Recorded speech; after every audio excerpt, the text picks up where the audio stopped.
Olá, pessoal. Boa noite, tudo bem? Boa noite, boa noite, boa noite quem está chegando aí. Aqui, mais uma vez, o professor Márcio Faria, o nosso projeto Vida de Professor. Hoje entrando no 41º episódio dessa série que tem me dado muita satisfação, muita alegria, na qual eu convido professores e professoras de vários lugares do Brasil para conversar um pouco e bater papo sobre a vida de professor, sobre a carreira docente de cada um deles aqui. Todos os episódios já estão disponíveis lá no meu canal do YouTube, youtube.com.br professor Márcio Faria. Se você está vendo aí o episódio gravado, deixe seu like, deixe seu comentário, deixe sua sugestão também, caso você tenha uma sugestão para a gente. Seja aí bem-vindo, seja bem-vinda. E hoje nós vamos receber ninguém menos que o professor Antônio do Passo Cabral, um grande amigo, professor da UERJ, procurador da República, que certamente vai nos brindar aqui com inúmeras histórias maravilhosas da sua carreira de professor. Meu caro Cabral já está por aqui. Pergunta ao pessoal se está me ouvindo bem. Mande uma mensagem aí, gente, se estão me ouvindo bem. Vamos aceitar aqui o convite do Cabral. Vou recebê-lo. Vamos ver se vai dar certo. Chegando. Obrigado. Que maravilha. Que bom. Vamos lá. Vamos ver se vai dar certo. Salve, meu caro. Salve, E aí? Márcio. Como é que tá? Tudo bem? Tá me ouvindo bem? Tô te ouvindo bem. Você tá me ouvindo bem? Eu botei o fone de ouvido para não ficar ruim aqui. Tô ouvindo bem. Pô, que Maravilha. bom, que bom. Eu tô, Satisfação estar aqui com inclusive, você. pô, a satisfação toda é minha, cara. Tô vendo que você tá de beca aí. Que é isso, cara? Claro, tem jogo daqui a pouco, né? E Pô, mas sabendo da sua predileção, eu vim, pô, fardado. não, mas aí, assim, aleatoriamente eu vou ter que fazer a mesma coisa. Então, pô, a gente Ah, vai ter olha que. aí, ó. Eu nem sabia, nem Maravilha. imaginei que você estava de camisa do Vasco, nem sabia, É, né? Então, coincidência. pô, coincidência boa, né? Coincidência boa. A gente então Ah, vai fazer gostei, essa live gostei, de gostei forma que você tá também. especial. Pô, que Maravilha. coincidência, né? E os dois com a camisa branca ainda por cima, pô, boa coincidência. Bom, bom, brincadeiras à parte, pessoal. A gente combinou essa parte, é verdade. Não combinamos que iríamos estar com a camisa branca, mas, enfim, isso sim foi uma coincidência. Queria, meu caro, primeiro te agradecer muito por você ter aceitado o meu convite. Esse meu projeto que já tem aí quase 3 anos. Já entrevistei 40 professores e professoras do Brasil todo, exatamente. Hoje é a 41ª, no primeiro episódio dessa série de lives. E cada vez que a gente vai aumentando o nosso grupo de professores, eu fico ainda mais impressionado com os que eu venho recebendo. E recebê-lo aqui é uma satisfação imensa. Confesso que nunca imaginei que a gente fosse bater esse papo aqui sobre a carreira de professor. Primeiro, então, mais uma vez, muito obrigado. E eu queria já te passar a palavra te deixando uma pergunta para a gente começar nosso bate-papo. Nosso tempo aqui é curto. Eu sei que a gente tem muitas coisas para fazer depois, inclusive ver o jogo do Vasco. Queria que você contasse para a gente um pouco da sua história como professor. Como é que a docência entrou na sua vida? É algo que começou durante a faculdade, depois, ou veio de antes até? Conta para a gente um pouco aí, como é que começou a sua história de professor. Obrigado mais uma vez. Bom, saudar todos e todas presentes aqui, agradecer a você, Márcio. Você é um querido amigo, né, e um professor cuja produção acompanha há muito tempo, então é uma satisfação estar aqui. Chegamos a estudar juntos na pós-graduação da UERJ, né? Somos contemporâneos lá na pós-graduação, então é uma satisfação estar aqui nessa. E eu acompanho o teu projeto já desde quando começou, ainda nos primeiros anos da pandemia, né? Então, também tá podendo bater esse papo aqui com teus ouvintes, aqui com teus seguidores, é uma grata honra para mim, tá? Bom, a docência apareceu na minha vida, Márcio, ainda na faculdade, né? Lá na UERJ eu fiz concurso para monitoria. Lá a UERJ tem uma, uma, uma possibilidade para os alunos, né, fazerem o trabalho de monitoria, ajudar nas turmas, fazer revisão, e aí é feito por uma seleção que é feita entre os alunos, tem prova escrita, prova oral, e aí eu fiz essa seleção para ser monitor. Logo quando eu passei, eu fui designado para atuar junto ao professor Luiz Fux. Na época, o Fux era desembargador aqui no Tribunal de Justiça do Rio de Janeiro ainda. E aí eu fui designado para atuar com ele. E teve um dia que ele ficou doente, me pediu para ir lá auxiliá-lo numa coisa. Eu entrei na sala pela primeira vez para passar algum conteúdo para os alunos. E ali, naquele momento, eu acho que eu tive o friozinho na barriga, aquele friozinho na barriga, falei, eu acho que eu quero fazer isso na vida, né? Gostei desse negócio de dar aula e tal. Quando eu estava no colégio, eu já tinha tido alguma oportunidade de debater, né, eu participei da atividade estudantil, então eu era do Grêmio do colégio, então tinha os debates, a gente fazia campanha, passava pelas salas, falando quais eram as nossas propostas. Então essa lógica de falar em público e debater ideias também sempre foi algo que veio naturalmente para mim. Mas aquela vez que eu entrei pela primeira vez na sala para dar aula, eu lembro até hoje qual foi o ponto, era um ponto de competência. E toda vez ainda, quando eu entro na sala para falar de competência, eu lembro daquele primeiro Que dia. É coisa, né? engraçado isso, né? É bem É, engraçado. E logo o aí tema. depois, logo quando eu fui me orientando para o final da faculdade, eu resolvi que queria fazer mestrado, doutorado, queria seguir a carreira acadêmica, né, também. E aí eu fiz a prova para o mestrado ainda no nono período da faculdade, porque eles permitem que você faça sob condição, né, de colar grau. Aí eu fiz a prova, passei, eu fiz mestrado em Direito Público, passei e comecei o mestrado. Quando eu entrei no mestrado, as portas na docência se abriram para mim. Professores que me conheciam da faculdade começaram a me convidar para dar aula tanto em graduação quanto nesses cursos de pós-graduação. Eu iniciei, acho que como todo mundo, nas universidades privadas, né? E nos cursinhos. Logo depois eu passei em concurso, aí o pessoal já te chama para os cursinhos também, né? Preparatórios. Então eu comecei por aí, que eu acho que é um caminho muito comum também, né? Na docência. Você começa em instituições que não são tão prestigiadas, mas você começa ali com uma turma, o pessoal vai gostando, aí bota outra turma e tal, aí daqui a pouco te chamam para dar uma aula mais aprofundada numa pós-graduação e tal. Os cursinhos vinham em paralelo, e aos poucos, quando eu fui avançando, né, na carreira, mestrado, doutorado, você já consegue ter outras oportunidades. Até que abriu concurso para professor efetivo lá na UERJ, eu fiz a prova e passei. Estou lá desde 2017. Ano passado eu fiz 15 anos lá como professor efetivo, né? Mas para mim começou lá naquela primeira aula de competência, quando eu ainda era monitor, né? Estava ainda auxiliando os colegas mais antigos. É interessante você falar, Cabral, porque eu já até contei essa história aqui algumas vezes, acho que eu já falei contigo também. Comigo aconteceu algo semelhante. Eu também fui pensar em ser professor depois de ser monitor de uma matéria de processo civil. A professora Aline, que é a nossa diretora, foi nossa diretora aqui na faculdade, ela estava grávida e aí me pediu que desse uma aula no lugar dela. E foi de execução, matéria que hoje é minha, né? Coincidentemente, né? É a cadeira que eu tenho aqui na faculdade. E eu me lembro que eu dei aula para os meus calouros imediatamente seguintes, assim, eu era do nono período, do décimo, não me lembro, e eles eram do nono, era uma diferença muito pequena. E então, na verdade, eram meus amigos, né, a maioria deles ali, e eu fiquei pensando, bom, a pessoa não vai me respeitar, não vai nada, mas foi lá, fui dar aula.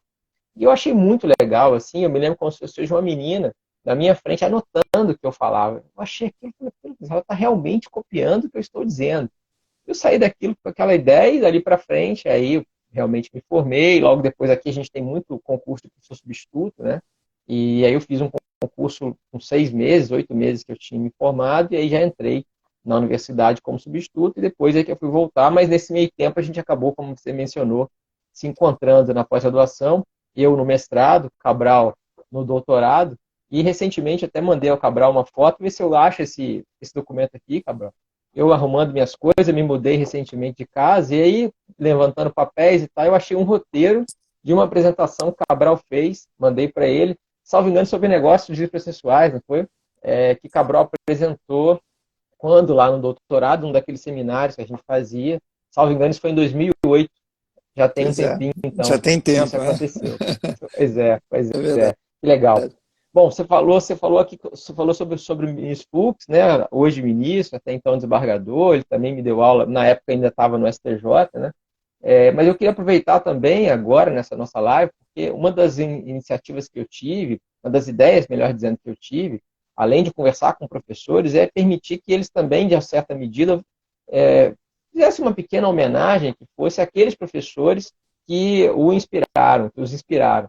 E eu queria que você me dissesse se você tem alguém, um ou mais de um professor que você poderia citar que te influenciou, que você disse, olha, realmente aquele professor ali fez diferença para mim de alguma maneira. Alguns colegas aqui vêm e citam professores lá do ensino médio, alguns citam professores do infantil, outros citam professores do doutorado, enfim, não tem recorte temporal, a seu critério. O que você quiser, fica à vontade. E pode ser mais de um também, se você precisar, se quiser assim.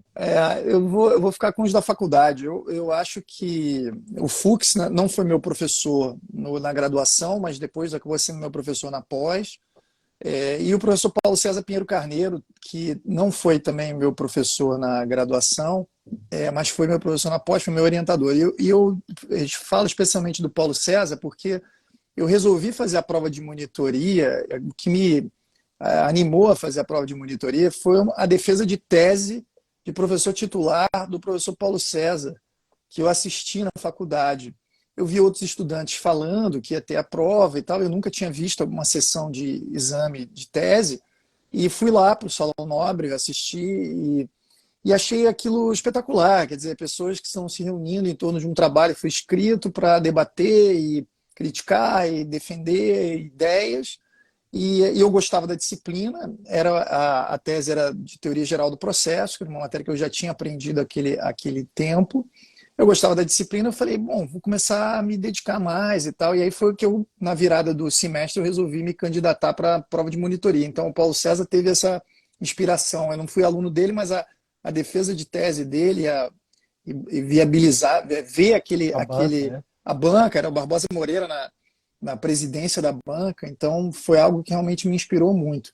E dentre os meus professores, eu destacaria dois professores espetaculares que eu tive de Direito Civil. Que foram o Guilherme Calmon, hoje presidente do Tribunal Regional Federal da Segunda Região, TRF2, né? e o Guilherme Couto de Castro, outro desembargador federal aqui da Segunda Região.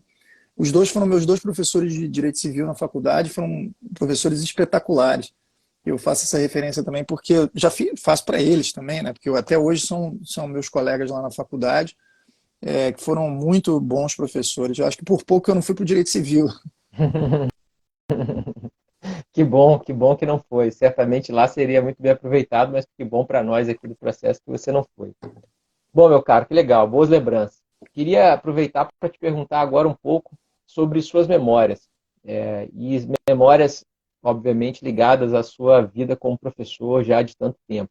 Não parece, mas de tanto tempo já como professor. Eu queria que você pudesse citar, eu sei que você tem certamente inúmeros, a gente poderia ficar horas aqui falando sobre isso, mas eu queria que você pudesse citar um, ou pelo menos mais de um, enfim, um momento marcante na sua carreira como professor. Aquele dia que você eventualmente saiu de uma aula e pensou, bom, aconteceu isso, muito legal, ou eventualmente numa banca, ou enfim, qualquer área, qualquer questão que tenha a ver com a área acadêmica e que tenha sido marcante para você de forma positiva e, por outro lado, também algum momento que eventualmente não foi assim tão legal, algo que você imaginou que iria funcionar, a gente planejou uma aula, por exemplo, e não foi o que aconteceu, ou um fato, enfim, que aconteceu que não foi dos melhores, porque aqui a minha ideia também é mostrar a realidade do professor, seja a realidade positiva, claro, trazendo boas lembranças, mas seja também mostrando que nem tudo é um mar de rosas, como a gente pode imaginar. Né? É verdade, é. Eu acho que, assim, se eu tivesse que falar de dois momentos marcantes na minha carreira, eu falaria primeiro dos momentos, né, mais de um, dois ou três, sei lá. Eu falaria, em geral, das várias vezes que eu fui homenageado, né?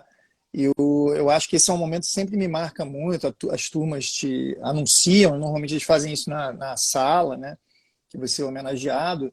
E eu fui homenageado, tenho essa felicidade, né, de ter sido homenageado várias vezes. Eu acho que todas as turmas que eu peguei do início ao fim do curso de TGP, até Processo Civil 4, eu fui homenageado. E às vezes você é paraninfo, patrono, às vezes você é mais um dos professores homenageados, mas qualquer das homenagens sempre me deixou muito sensibilizado. Eu costumo dizer que a gente, quando é professor, a gente participa da vida das pessoas, às vezes mesmo sem saber, né? Então, muitas vezes depois a gente reencontra os alunos e os revê num outro momento de vida, né?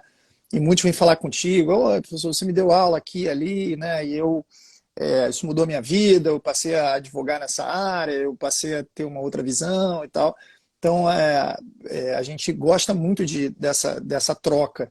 E, e eu acho que às vezes que você é homenageado como professor, eu acho que são as vezes em que você vê que tudo faz sentido, né? Que são pessoas que passaram pela faculdade e acharam que você as marcou de alguma maneira, né? Eu lembro dos meus professores homenageados, eu acho que todo mundo tem essa lembrança dos professores que mais te inspiraram. Eu acho que isso também me deixa muito satisfeito e me marcou nas vezes que isso aconteceu. Sempre me deixa muito feliz. E a outra, eu acho que o outro ponto que eu diria foi a defesa da minha tese de titularidade no ano passado. O meu concurso teve um monte de disputa, teve judicialização e tal, não sei o quê. Então foi uma briga, uma luta para que eu conseguisse defender a tese. Isso aconteceu em outubro, eu acho, agosto, outubro do ano passado, e foi um momento para mim também muito marcante. Eu acho que eu diria inesquecível também. Esse aí é o livro que Coincidentemente, o não está aqui é oriundo da do meu lado tese. aqui a versão comercial da tese, né? Vamos chamar assim. É, é um livro dos diversos livros que o Cabral escreveu. A gente vai falar daqui a pouco sobre livros, então não vou entrar nesse mérito agora. E só para aproveitar o gancho que você mencionou a tese, eu já mostrei de uma vez, mas daqui a pouco a gente fala. Não vou te interromper, perdão. Continua. Esse aí é o livro que foi oriundo da tese. E a defesa de tese foi muito marcante para mim, né? E acho que eu deveria ser, se eu fazendo uma retrospectiva, eu citaria a defesa de tese, porque você chegar ao posto de professor titular é o topo da carreira acadêmica, né? Sim. E também essas homenagens que a gente recebe, você recebe também, os colegas que se dedicam, a gente fica muito satisfeito. Então, acho que esses foram os momentos mais marcantes, assim, que mais que eu diria que mais me marcaram nessa trajetória. É emocionante, realmente. Você tem razão. Não sei aí como é, aqui na faculdade eles costumam dar umas plaquinhas pra gente, né, assim, de Uhum. homenagem. E aí eu guardo com muito carinho aqui no meu escritório. Muito legal, né? As minhas eu Você vê boto, os alunos te escolhendo. as minhas eu boto na parede, é, lá na minha sala também. Que legal. É. Bom, e aí eu queria que você contasse pra gente eventualmente algo que não deu muito certo, né? Que eventualmente você imaginou e que não funcionou, que aconteceu alguma coisa também. E dali, de alguma maneira, você tirou algum aprendizado também, porque, né, acaba que a gente sempre aprende, né? Principalmente com os alunos, o aprendizado é sempre importante. Eu assim, sempre me dei muito bem com os alunos, sabe? Sempre tem alunos que já me chamaram para jogar o campeonato de futebol da faculdade. Inclusive, a gente ganhou no ano que eu joguei, a gente ganhou o campeonato de futebol da faculdade. Então, eu já joguei como aluno, como professor. Várias vezes a gente combina eventos, churrasco e tal. Então, eu sempre me dei muito bem com os alunos em geral. Mas eu já tive, de outro lado, muitas decepções com os colegas, né? É, não só lá na UERJ, né? Mas a academia a gente sabe que ela é uma área onde tem muita vaidade, onde tem muita, e, às vezes, insensibilidade, falta de empatia, né? Então eu tive algumas decepções ao longo da minha vida com os colegas. E como você falou, é sempre um aprendizado, porque você vê com quem você pode contar, você vê o que aquela pessoa está fazendo, e você aprende também como não fazer, né? Então, assim como a gente tem professores que nos inspiraram, a gente teve professores que eram dedicados e tal, e que cuidam bem dos seus alunos, que são bons orientadores e tal, a gente vê também outras condutas que a gente não gostaria de repetir. Então, acho que o maior aprendizado para mim é esse, é saber com quem você pode contar e saber o que você não deve fazer como professor, e como orientador, e como, enfim, né, como docente em geral. Mas eu, por outro lado, Márcio, eu acho que como você, a gente também nessa caminhada, a gente faz muitas amizades, né? Às vezes, as pessoas às vezes falam assim, academia é um lugar de muita vaidade, todo mundo quer puxar o tapete de todo mundo. Não é assim, não é assim. A gente tem essas pessoas, né? Mas tem também muita gente legal. E eu sou afortunado de ter conhecido muita gente legal. A gente se conheceu como a gente conheceu muitas outras pessoas, né? Então, e eu acho que a nossa geração é uma geração também muito mais aberta para esse tipo de troca, para cooperação e tal. E essa eu acho que é a tônica também da minha atividade como professor, pesquisador e tal, porque quanto mais escolas e mais pessoas pensando as disciplinas que a gente estuda, mais ideias vão sendo produzidas e mais a gente vai colocando as coisas para frente. Então, o que é importante é sempre a gente agregar, né? Sempre a gente está agregando, se juntando, fazendo coisas juntos, ou se não fazendo coisas juntos, pelo menos estando juntos e refletindo, trocando ideias. Então, estar junto e querer que o outro cresça é uma forma de crescimento para a gente também. E isso eu Não, dúvida. aprendi não apenas com as boas coisas, mas também com as coisas ruins que eu Claro. experimentei, né? Sim, sim, não tem dúvida. Você falou de pessoas que a gente fez de amizade, e tem um monte entrando aqui, que está nos assistindo aí, ó. Vou citar só os dois que o último vi por agora aqui, nosso amigo Fabiano. Ô, Falei com ele Fabiano, hoje, inclusive, está aqui conosco. Que bom. queridíssimo. Eu vi Fred aqui também, mandou um recado aqui, saudações para os Maltinos. Ali, Bruno Coelho está aí também, Humberto Salve. Santa Rosa vi chegando aí também. Enfim, eu estou tentando registrar alguns aqui, porque são muitos, eu não estou conseguindo perceber todo mundo. Obrigado, pessoal, que está nos acompanhando, mostrando reforçando o que Cabral acabou de falar. É importante para a gente que é processualista, né, Cabral? A gente fala e tem que provar. E você falou e provou ao mesmo tempo. O pessoal já foi comprovando o que você foi mencionando. Um Pô, meu abraço para cara, eu queria a te galera aí. perguntar agora um pouco, exatamente, a ele aí.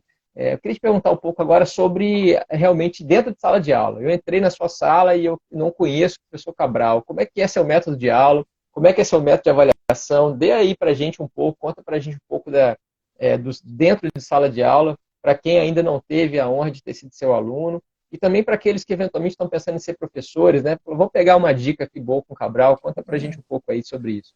Então, Márcio, sobre método de aula, eu sou muito crítico, né? Eu procuro sempre olhar as coisas com um olhar crítico. Mas eu acho que a gente tem que ser um pouco, como professor, a gente tem que ser um pouco camaleão, né? Você tem que saber aonde você está falando, para qual público você está falando. Então, uma aula de graduação é diferente da aula de pós-graduação. Uma palestra que você vai dar de 20 minutos é diferente de uma aula de 1 hora e 40. Então, tem momentos em que você tem que simplificar o discurso, tem momentos que você pode aprofundar, tem momentos em que você deve apenas criticar é suficiente, mas tem momentos em que você tem que ensinar o básico. Então, eu tento fazer um pouco de variações, a depender do público que você está, para o qual você está lecionando, né? Na graduação, por exemplo, eu leciono o beabá, ainda que eu discorde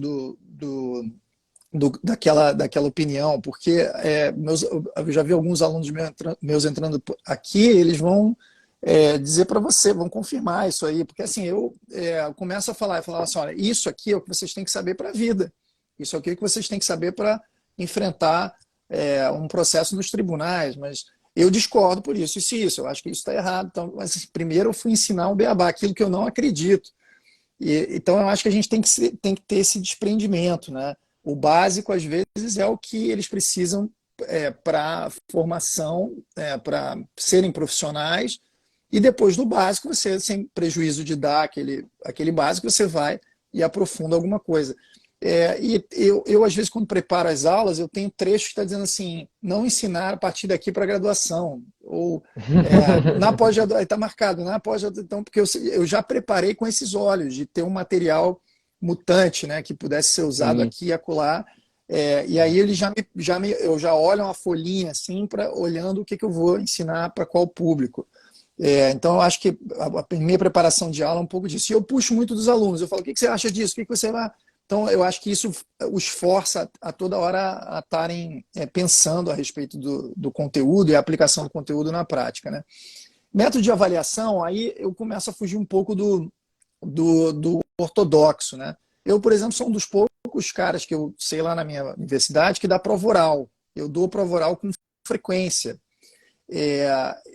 Nem sempre dá, porque às vezes, por exemplo, na pandemia agora os períodos foram achatados, estavam Claro. muito curtos, né? Teve um atraso e tal. Às vezes eu não estou com um monitor junto a mim para me ajudar, porque quando eu dou a prova oral, eu tenho que ficar dando a prova oral e alguém tem que estar na sala da turma dando a prova escrita, porque ela tem que ser no mesmo dia.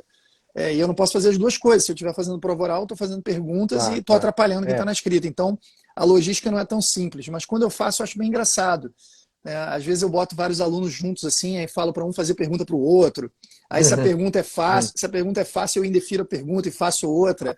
Então, assim, Tá. eu pressiono para que haja uma dinâmica ali que eles Não vão pode ter uma aproveitar também. camaradagem, se não se deixar, É, né? Vai ter só a pergunta E fácil. essa questão da prova oral, eu vi que na minha faculdade eu só tive um professor que deu prova oral, que dava prova oral. E isso para mim foi uma experiência muito boa, porque a ideia de você se expressar oralmente é algo que também é importante para a formação do jurista, né? Do Sim. advogado, né? Do profissional do direito.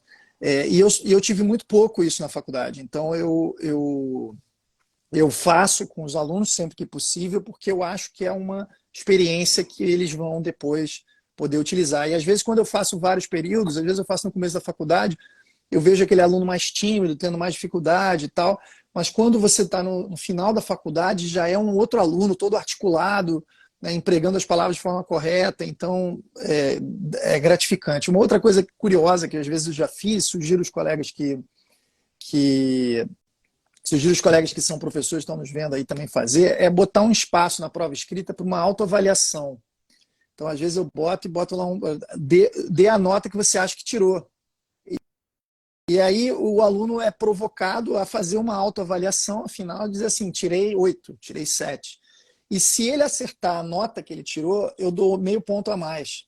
Né? É, E aí você vê coisas esquisitas nesse tipo de avaliação, né? Porque você vê, às vezes, o cara que tirou 10 e bota que tirou 10, o que você fala assim, o cara está muito preparado, mas ele não tem jogo de cintura, porque se é, você acha que você tirou 10, você bota 9,5, porque vai que, né? Porque se você tirar 10, no é. meio ponto que você ia ganhar, não adianta Não mais. há diferença Não faz nenhuma. diferença É. nenhuma. Então tem essa curiosidade e tem também o sujeito que não sabe se avaliar. E aí é que eu uso essa avaliação, porque assim, se o cara bota que tirou 9 e ele tirou 5, esse é um aluno com o qual eu tenho que me preocupar.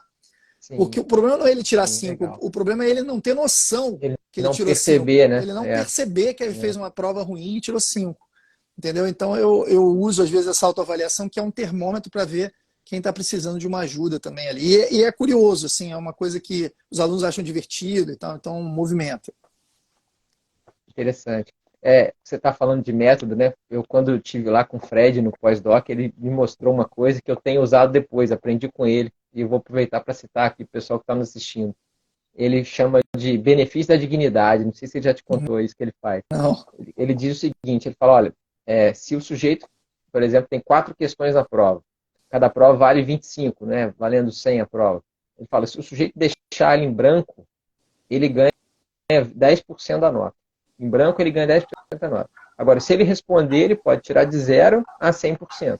Agora, se ele não sabe, é melhor ele deixar em branco. E aí é o benefício da dignidade. Ele está sendo digno comigo, porque ele não está escrevendo qualquer borrachada, e eu também estou dando em compensação para ele 10% da nota. E é legal porque depois que eu comecei a fazer isso, não só, claro, diminuiu a quantidade de batatalhada para corrigir, né? Como também os alunos já jogam com essa ideia. Ele fala, pessoal, aqui é a dignidade, hein? Aqui já deixei em branco, já estou contando com esse ponto para eu passar e tal. Interessante como que isso tem funcionado. É um método aí para quem está nos ouvindo também, eventualmente ser replicado. Que bom, legal, gostei da sua experiência também. Bom, agora eu queria falar um pouco sobre a sua função de não só professor, mas também de autor. Né? Você é um doutrinador, você é um professor, e diferentemente de outros tantos, você não só publica, como publica muito, e publica muito com qualidade, o que também faz muita diferença. Né?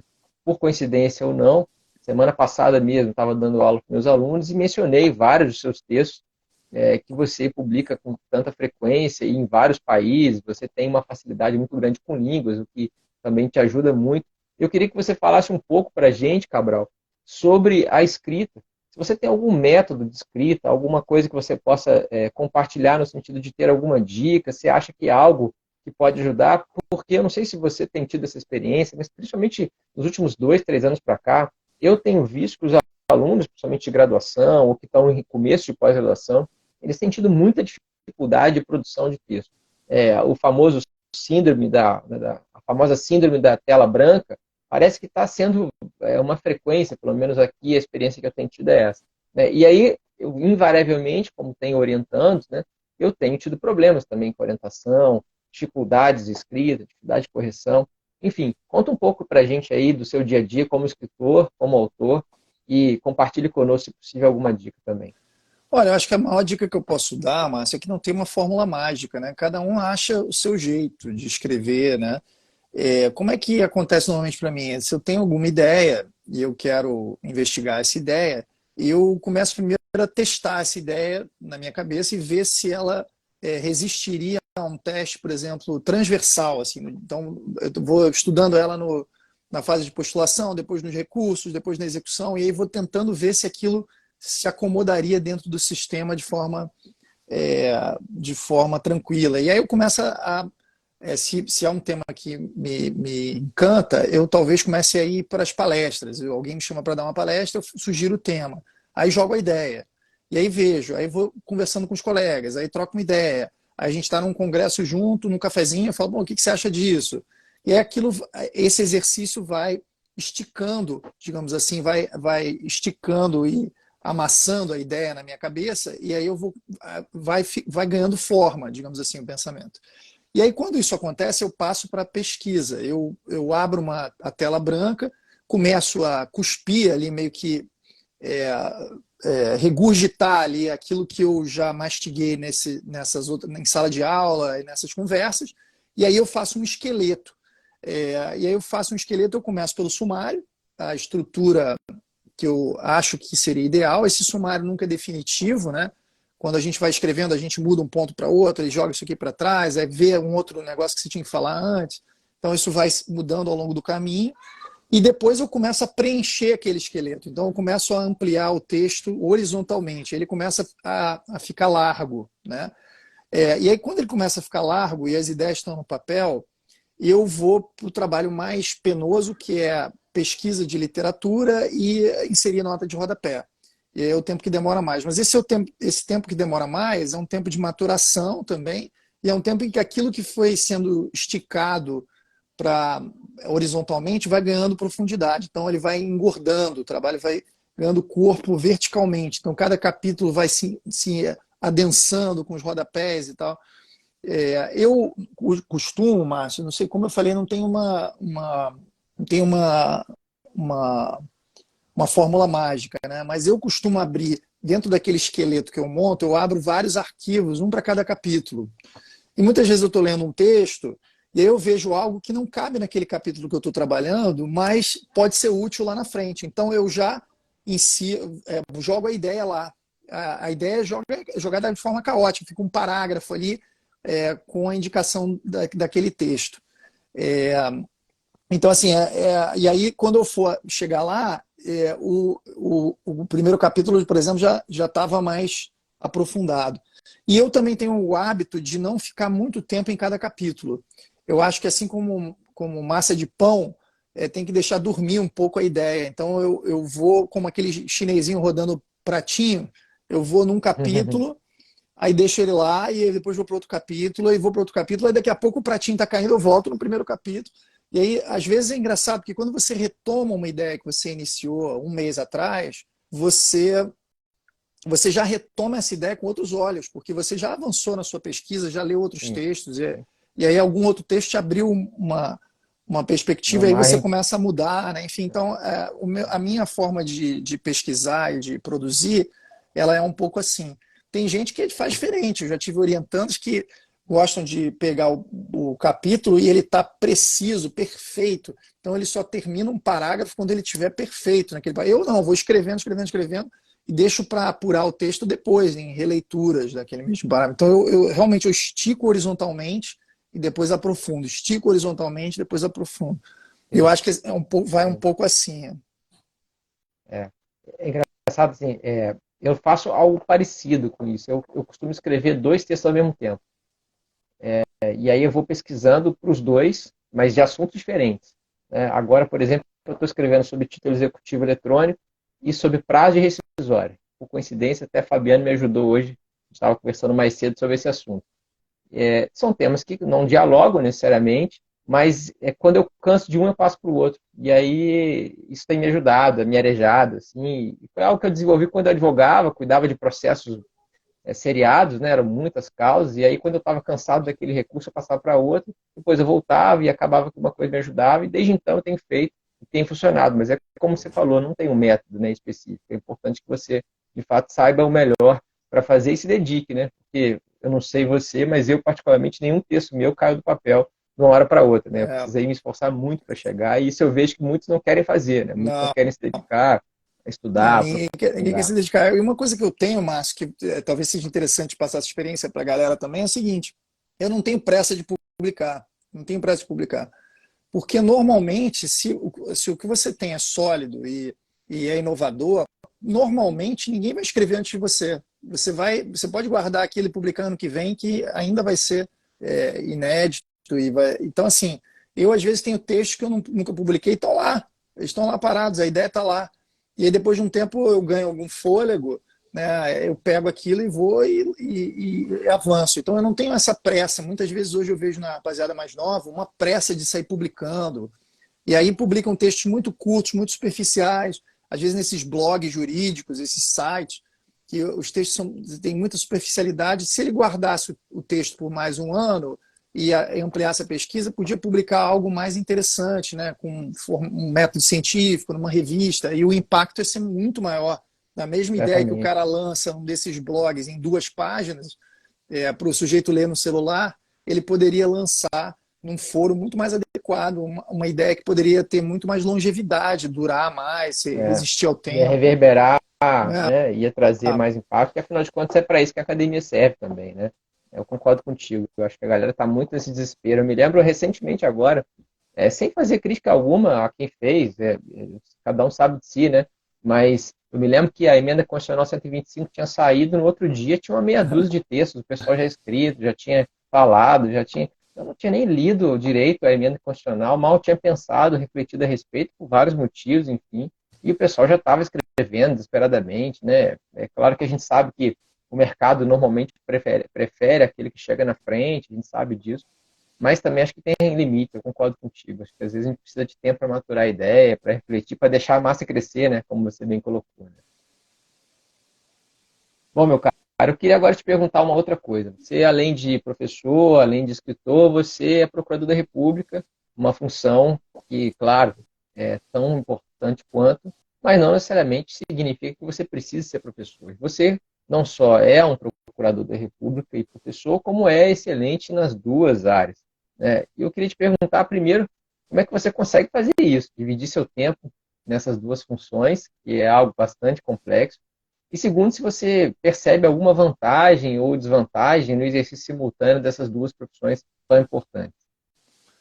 Eu sou muito feliz de ser procurador da República. Eu acho que o Ministério Público Federal é uma das instituições mais interessantes para você trabalhar e o meu trabalho como procurador, ele é um trabalho que me estimula muito, né? Eu atuo hoje já atuei na área criminal, de crime financeiro, organização criminosa, lavagem de dinheiro, já atuei também na área de improbidade administrativa, atuo agora num ofício que é misto, pega criminal, tutela coletiva e improbidade administrativa por mesmo fato ligado à área de meio ambiente, patrimônio histórico e cultural. Então é uma atividade que é muito estimulante, tem muita coisa legal para fazer e muito problema, né, também. O Brasil tem muito problema ambiental, o Rio de Janeiro tem muito problema do patrimônio histórico, porque tem muita coisa antiga, tombada e tal. Então eu tenho um prazer muito grande, acho que o Ministério Público em geral e o Ministério Público Federal em especial é uma instituição muito interessante, né, para se trabalhar. Eu gosto muito do que eu faço. Agora, fazer as duas coisas ao mesmo tempo é difícil e você fazer bem as duas coisas é muito difícil. Então, assim, eu não tenho quase um fim de semana que eu não trabalho. Em algum momento eu vou fazer isso. Normalmente, quando eu estou escrevendo tese, quando eu estou escrevendo trabalhos mais aprofundados e tal, eu faço isso à noite ou na madrugada. Então, eu acabo dormindo pouco. Eu não preciso de muito sono para trabalhar. Eu gosto de dormir, tá? Eu gosto muito de dormir. Mas eu não preciso de muito sono para produzir. Então eu durmo pouco quando eu tenho que fazer isso, né? Então não é raro que depois que meus filhos vão dormir eu vá para o computador. Então, tipo, 9, 10 horas da noite eu começo no computador a fazer alguma pendência.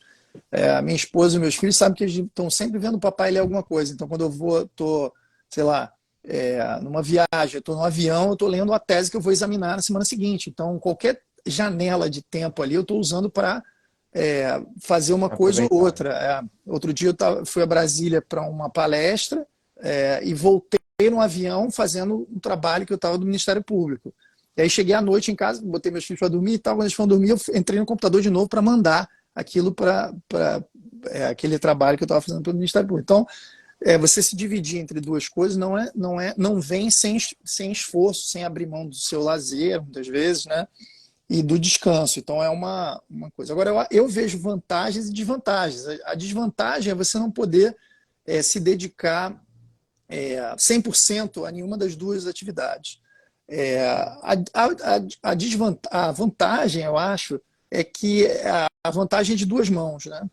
Tanto para a atividade profissional, o fato de eu ser professor ajuda, porque, por exemplo, eu me expresso bem oralmente, então quando eu tenho que fazer alegações finais em audiência, sustentar e tal, eu tenho essa facilidade, eu não travo, né? Porque muitas vezes a pessoa não está acostumada, ela tem mais dificuldade nessa questão.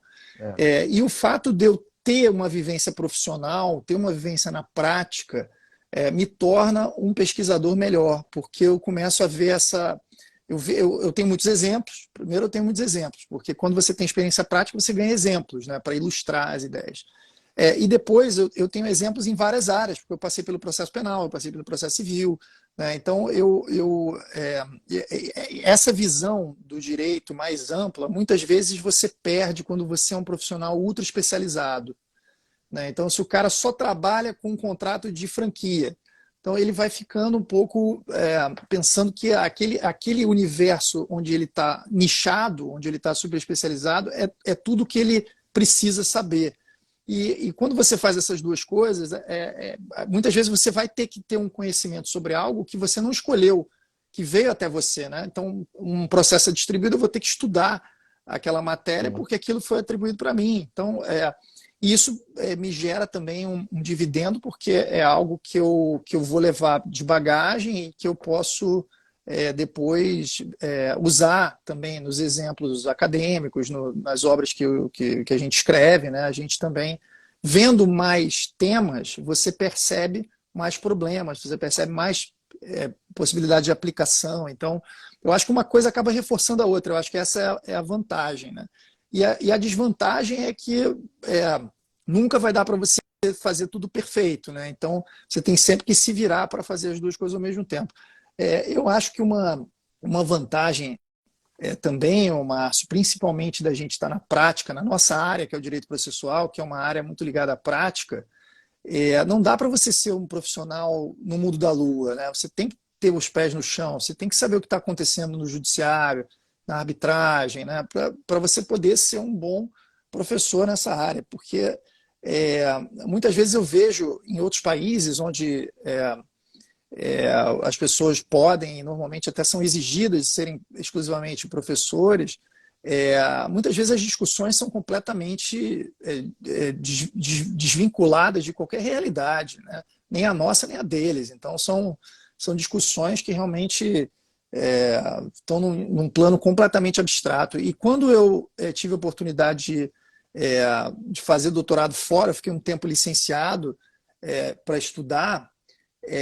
No final da minha licença, eu já estava louco para voltar a processar, a investigar. Eu já não aguentava mais ficar o tempo inteiro pensando naquela coisa, Teorizando, né? teorizando apenas no plano abstrato. Então, eu queria voltar e ter mais o contato com a prática. Então, é algo interessante isso até, né, para a gente perceber que as coisas se estão alinhadas. É a mesma coisa pensar um médico, né? Na medicina, às vezes, o sujeito é cirurgião.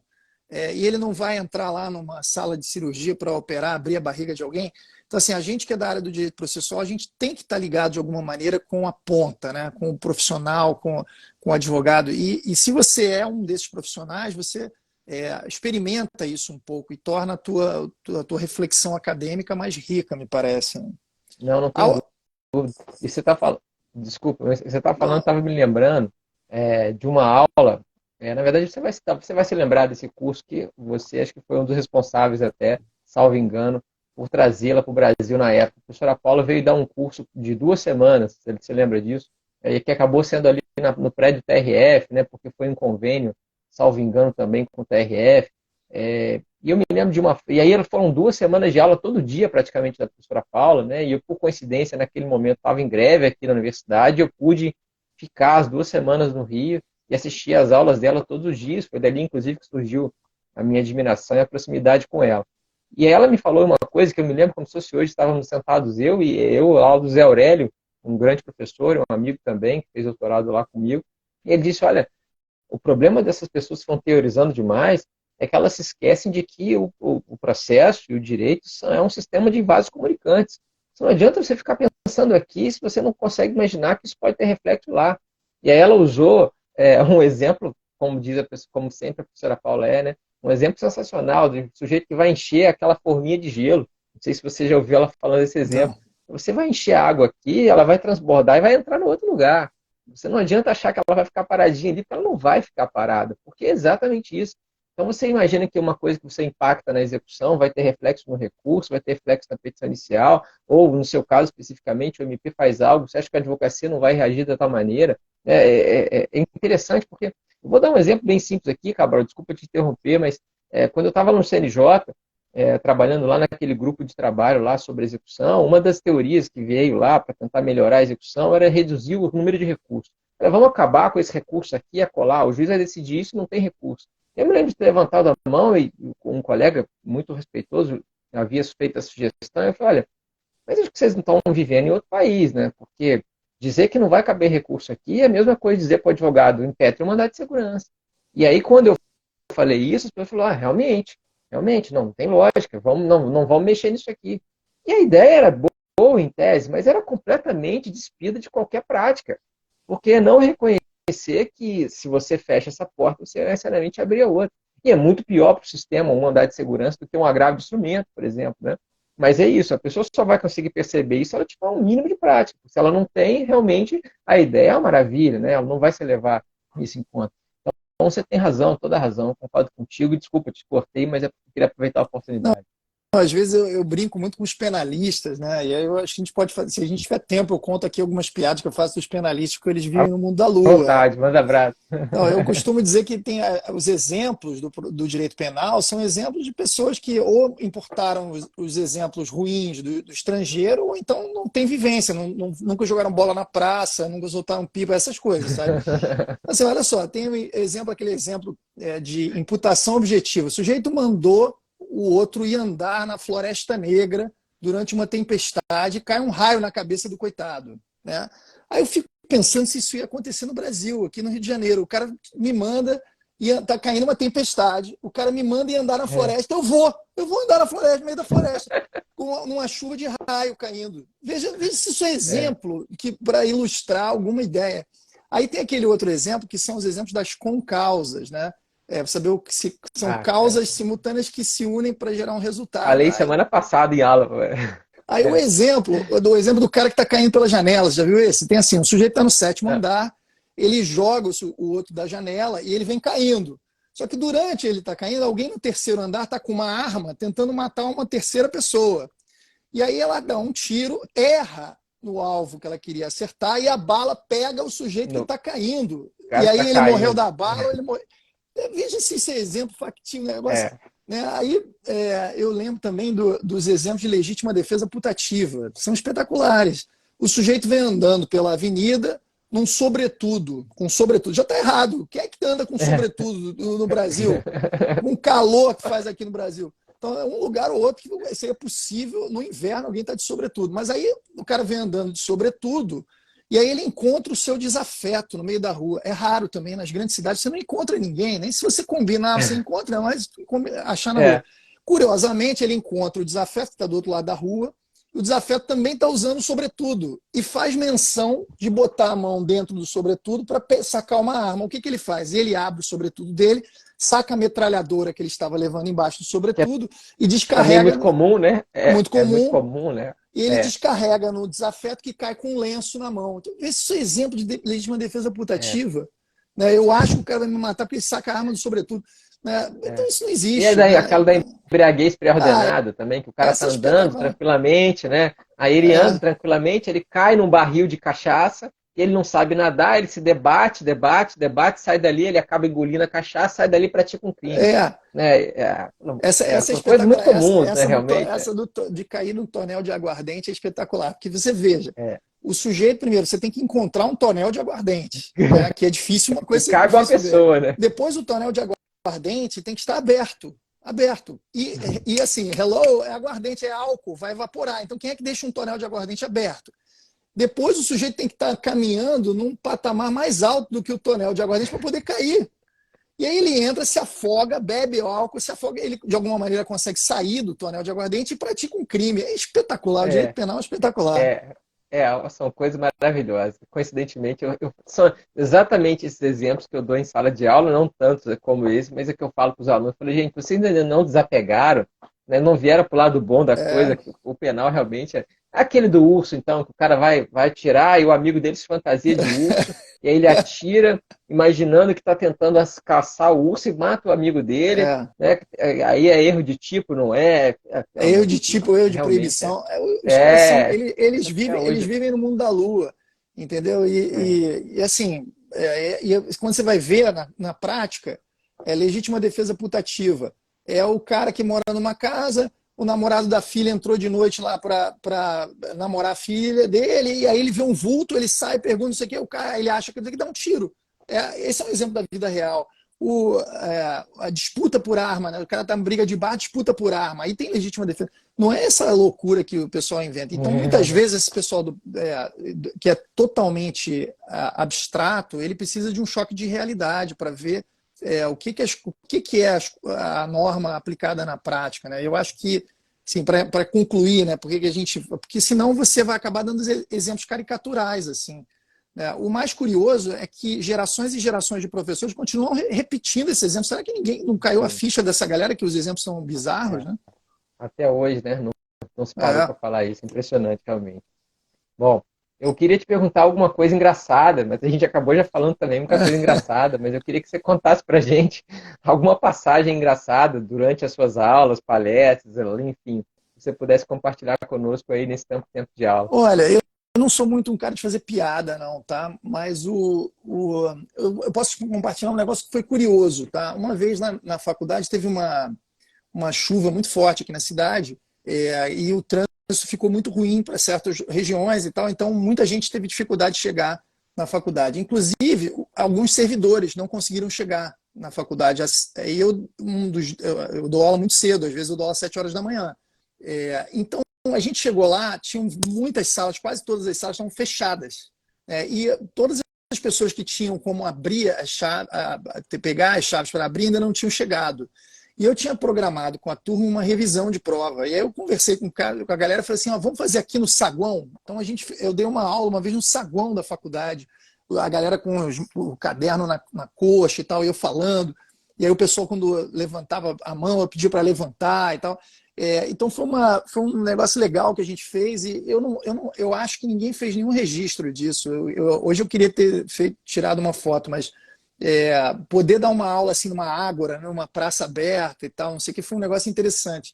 Depois eu fiquei pensando que podia ter feito algo mais interessante ainda, sair pelo campus e dar aula em algum outro lugar, claro, coberto, né, porque o tempo estava ruim, mas seria interessante também. Mas essa aula que eu dei no saguão para mim foi divertido, assim, pelo menos. Uma experiência legal. Aqui uma vez eu tive que fazer algo também relativo a um problema com a chuva. Estava no meio da prova, acabou a luz na universidade. E faltava, assim, 15 minutos para terminar. E não tinha como ali. Eu falei, gente, olha, vou pedir colaboração de cada um de vocês. Vamos ligar as lanternas dos celulares aí, vamos terminar a prova no escuro. E todo mundo foi lá Ah, fazendo no escuro. Tinha que ter filmado, né? 30 tinha. pessoas fazendo prova no escuro. Não, e aí depois, quando já acabando, assim, o pessoal já entregando a prova, volta a luz, né? Aí chega um professor do lado e fala assim, você tá maluco? Os caras estão fazendo prova no escuro. Eu falei, cara, não tem jeito, amanhã vai termina o prazo para lançar nota, sei lá o que que era. Que não tinha jeito de adiar, muita gente com viagem marcada já, final de ano, alguma coisa assim. Todo mundo concordou, foi no escuro mesmo, e acabou que deu certo, Foi na mas também não raça. deixa de ser uma história para contar, né? Exatamente. Na raça. Bom, meu cara, a gente tá aqui encaminhando para o final, prazo para a gente é muito importante, né? Até porque nós Sempre. temos um compromisso muito importante também daqui a pouco, né? É, bem mais sofrido, certamente, do que ficar aqui conversando sobre processo, sobre professor. Mas eu queria aproveitar nesse finalzinho, porque um dos objetivo desse projeto é também incentivar pessoas que pensam algum dia em ser professor, ou até aquele que já é professor, eventualmente está um pouco desanimado com a carreira, eventualmente está encontrando dificuldades que naquele momento ele está considerando como intransponíveis. E a gente também já teve seus momentos de dúvida, eu particularmente tenho muitos.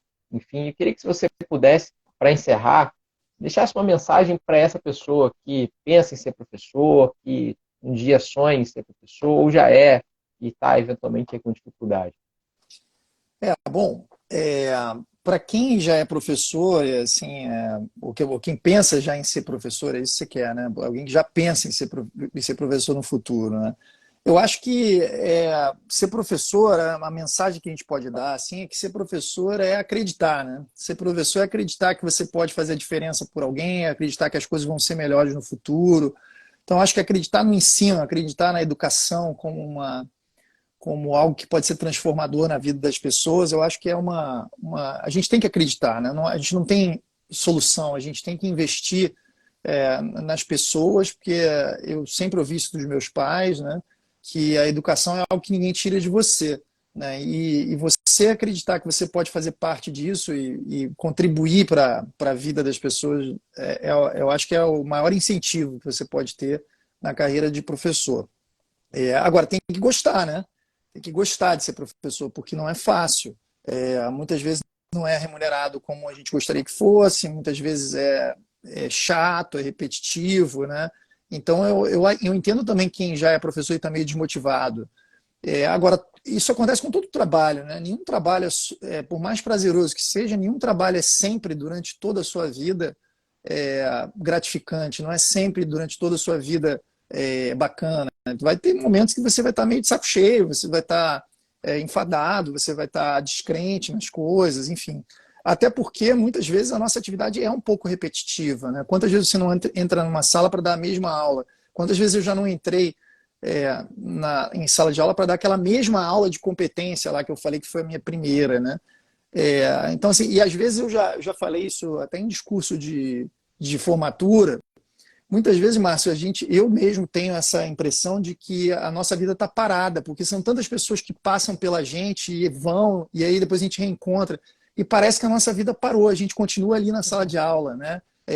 Então, às vezes eu sinto que a vida do professor ele é um pouco como o do assessorista de elevador, do motorista de ônibus, do piloto de avião, em que as pessoas estão passando por você, mas você continua ali. Então, muitas vezes você sente um pouco que a tua vida que a tua profissão está meio parada. Mas depois eu aprendi que não é bem assim, que o fato de você ser um veículo também é uma coisa legal. Né? Que o fato de você ser aquele que vai pilotar aquela galera e vai levá-los para um lugar melhor também é algo bacana. E você ganha também um outro lado quando você reencontra os seus ex-alunos, né? Quando você ganha esse retorno deles, né? Oh, você foi muito legal, você foi um bom professor, você mudou a minha vida. Eu ganhei um caso na justiça porque eu lembrei da sua aula e tal. Então, eu acho que se perceber que a mudança nos outros é também uma mudança na gente, se perceber que essa troca acontece ao longo dos anos e você consegue também levar ensinamentos e levar um aprendizado, algo que também faz você ganhar uma motivação cada dia nova. E é isso, eu acho que nunca vai ser sempre feliz, mas não é só a vida de professor que é assim, né? Qualquer profissão é assim. A vida Né? Por mais é assim, na a vida é verdade, né? assim, tem altos e baixos, então não cabe a desmotivação, tem que acreditar, galera. Então, se você é professor e está desmotivado, você tem que tentar se reinventar de alguma maneira, né? Ou começar a lecionar uma outra disciplina, monta uma eletiva, que talvez seja uma eletiva que você não leciona há muito tempo. Uma coisa que eu gosto de fazer, eu faço muito na pós-graduação, é mudar as disciplinas que eu leciono na pós-graduação de tempos em tempos. Então, eu sempre revejo o programa e sempre muda a disciplina que eu estou lecionando. Então, eu não estou lecionando sempre a mesma coisa, né? E aqui na UERJ, o que contribui um pouco é que a gente acompanha a turma. Então, eu pego Acompanha a TGP1, turma, né? TGP2, e aí vai processo É. 1, 2, 3, 4. Então, quando você chega em procedimentos especiais, você volta para TGP. Isso é uma forma de você estar voltando às disciplinas depois de algum tempo, o que te renova também. Em muitas Sim, universidades, o cara dá só recursos. Então, todo é o caso período, aqui da nossa. todo É. período ele está falando a mesma coisa. Então, aí ainda é É. mais estimulante. Eu acho que essa tentativa de você estar oferecendo disciplinas novas, pensando é uma coisa boa também para o professor, né? Para promover essa renovação. Sim, sim, não tem dúvida. Bom, meu caro, sensacional. É difícil definir, assim, o quanto eu gostei, o quanto eu aprendi, o quanto foi legal. E, assim, estou olhando aqui, passou uma hora, parece que em 5 minutos que a gente está conversando. Realmente foi muito, muito, muito, muito bom. Obrigado de verdade por você ter ficado aqui conosco esse tempo, você ter colecionado tantas histórias com a gente aqui. Eu tenho certeza que o pessoal que está nos assistindo e que ainda vai assistir, né, essa live vai ficar gravada aqui no Instagram.